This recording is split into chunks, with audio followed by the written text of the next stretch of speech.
बिस्मिल्लाहिर्रहमानिर्रहीम। अस्सलामु अलैकुम वरहमतुल्लाहि वबरकातुह। मैं उम्मीद करता हूँ कि तमाम नाज़रीन और सामीन बखैर आफ़ियत होंगे। अल्लाह तबारक व तआला आप सबको ऐसा ही खुशहाल रखे, आफ़ियत से रखे। एक साथी ने सवाल भेजा था। वो सवाल ये था कि क्या मशरूम खा सकते हैं, जिसे बाज़ इलाक़ों में सांप का छत्ता कहा जाता है, जो बरसात के मौसम में कहीं कहीं पर ख़ुद ब खुद निकलता है और यूँ फैल जाता है, वाइट वाइट होता है, सफ़ेद सफ़ेद होता है। उसका खाना कैसा है? तो याद रखिए, चूँकि ये भी एक सब्ज़ी की तरह है, इसको खाया जा सकता है, खाने की इजाज़त है, कोई हरज नहीं है। लेकिन बाज़ के बारे में ये सुनने में आया, ये पता लगा कि वो नुकसानदेह हो सकता है सेहत के लिए। जिस्मानी तौर पर अगर वो नुकसानदेह है तो फिर ऐसी चीज़ों से बचना चाहिए।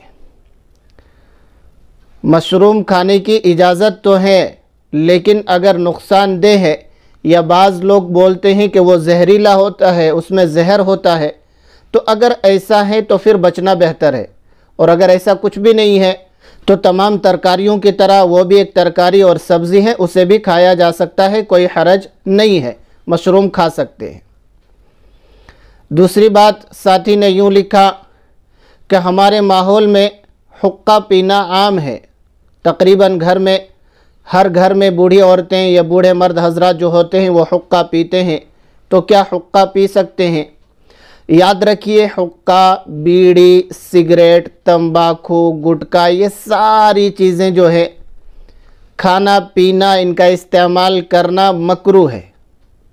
लेकिन आप इतनी बात ज़रूर याद रखें कि जब एक इंसान किसी भी गुनाह का आदी बन जाता है, चाहे गुनाह बहुत छोटा हो, बहुत मामूली सा हो, लेकिन जब वो आदी बन जाता है, उसको आदत लग जाती है, तो फिर धीरे धीरे धीरे धीरे धीरे वो क्या करता है, बड़े गुनाह करने लगता है। और उसको गुनाहों का एहसास नहीं होता है कि मैं गुनाह कर रहा हूँ, मैं अल्लाह के हुक्म को तोड़ रहा हूँ, मैं नबी का तरीक़ा छोड़ रहा हूँ, नबी के फरमान को तोड़ रहा हूँ, एहसास नहीं होता है। इसलिए छोटे छोटे गुनाहों से भी बचना चाहिए।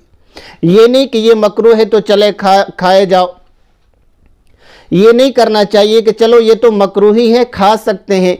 जब एक इंसान गुनाह सगीरा बार बार करता है तो ये भी कबीरा बन जाता है। मतलब ये होता है कि इसको कबीरा की आदत पड़ जाएगी और ये फिर कबीरा बिला झिझक करेगा, बिला टेंशन के कबीरा गुनाह करना शुरू करेगा। इसलिए बेहतर तो ये है कि इन सब चीज़ों से भी बचा जाए।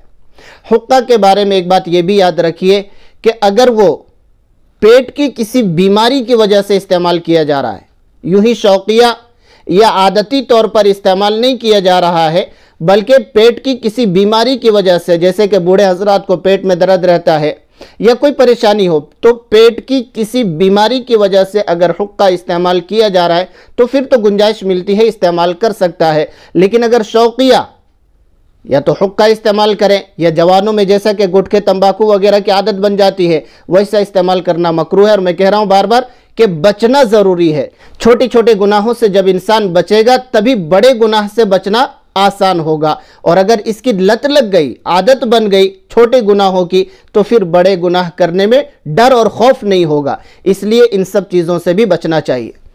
अल्लाह तबारक व तआला हम सब को इन तमाम वाही तबाही चीज़ों से बचाए रखे और ख़ालिस अल्लाह अपने हुक्म के मुताबिक और नबी के फ़रमान के मुताबिक हम सब को ज़िंदगी गुजारने की तौफ़ीक़ अता फ़रमाए। आमीन। अस्सलामु अलैकुम व रहमतुल्लाहि व बरकातुहू।